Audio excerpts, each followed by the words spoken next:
Hello friends, দুপুরে lifestyle চ্যানেলে সকলকে স্বাগত জানাই। এখন দুপুর 12টার মতো বাজে। 12টা থেকে আমি আজকে আমার ব্লগটা স্টার্ট করলাম। একটা বেড়াল এখানে বসে আছে, দেখতে পাচ্ছেন গাড়ির তলায়। ওদেরও কিন্তু সুখ শান্তির প্রয়োজন আছে, বুঝে গেছে যে এখানে একটু আরাম পাওয়া যাবে। আর বেড়ালটাকে দেখে পাখিগুলো খুব কিচিরমিচির শব্দ শুরু করে দিয়েছে। অনেকগুলো পাখি এখানে আছে, খুব কিচিরমিচির করছে। ওরা কিন্তু বেড়ালকে ভয় পায়।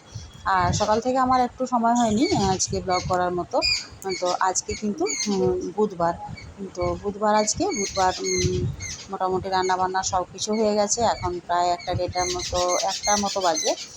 তো রান্নাবান্না হয়ে গেছিলো। এদিকে দেখতে পেলাম যে এভাবে এরা কিচিরমিচির করছে। তো আমি ভাবলাম যে একটুখানি ভিডিও করে নিই। দেখতে পাচ্ছেন তো পাখিটা কি অস্থির হয়ে পড়েছে। হয়তো ওর গাছে বাসা আছে বা বাচ্চা কাচ্চা আছে বা ডিম আছে, কিছু হয়তো হবে। তারপর মেয়েকে দিয়ে দিলাম খাবার। ও তো যেহেতু কিছু তো খায় না, ও একদম সিম্পল খায়।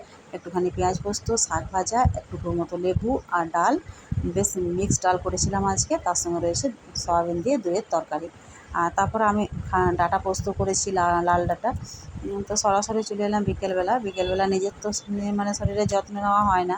সামান্য যে চুল ছাড়াবো তারও সময় হয় না। চুল তো নেই মাথায়, সব তো উঠে একাকার হয়ে গেছে। তবুও যে একটুখানি চুল আঁচড়াবো বা কিছু করবো সময় হয় না। তো মেয়েগুলো নিচে পড়াচ্ছে টিউশনি। তো আমি ভাবলাম যে আমি একটুখানি ঘরটা বাগিয়ে গুছিয়ে চুলটা আঁচড়ে আসি।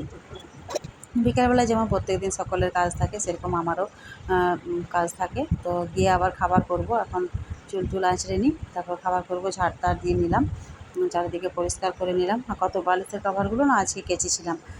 ভাবলাম পরাবো, শুকিয়েছে কোনো রকমে। তো পরিয়ে নিই, চশমা ছাড়া তো আবার দেখতে পাবো না, সুতো পরাতে পারবো না।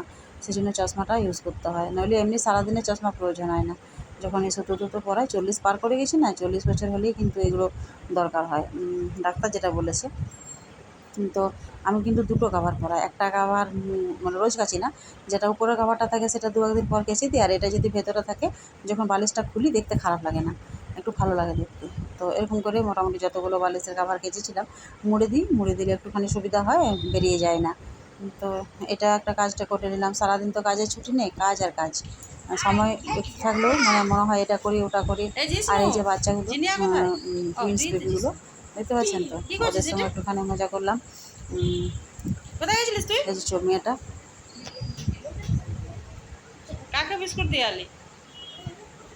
আমাকে বললো না তোমাকে? তারপর এলাম আমার নিজের রান্নাঘরে, আমার মেয়ে যেখানে পড়াচ্ছি। এদিক তাকা, এদিক এটা তাকা তো দেখি। আমার দেওরের মেয়ে পড়ায়, আর আমার এই মেয়ে জিনিস ওটা পড়াচ্ছে কি? আমার ঘরে, মানে রান্নাঘরটাতে ওদেরকে বসতে দিই। এক জায়গায় তো সবাইকে বসা যায় না, আর উপরে বড় মেয়েটা পড়ায়। সেই জন্য এই যে আমাদের বাবা জীবন, বাকি সব চলে গেছে, একাই আছে।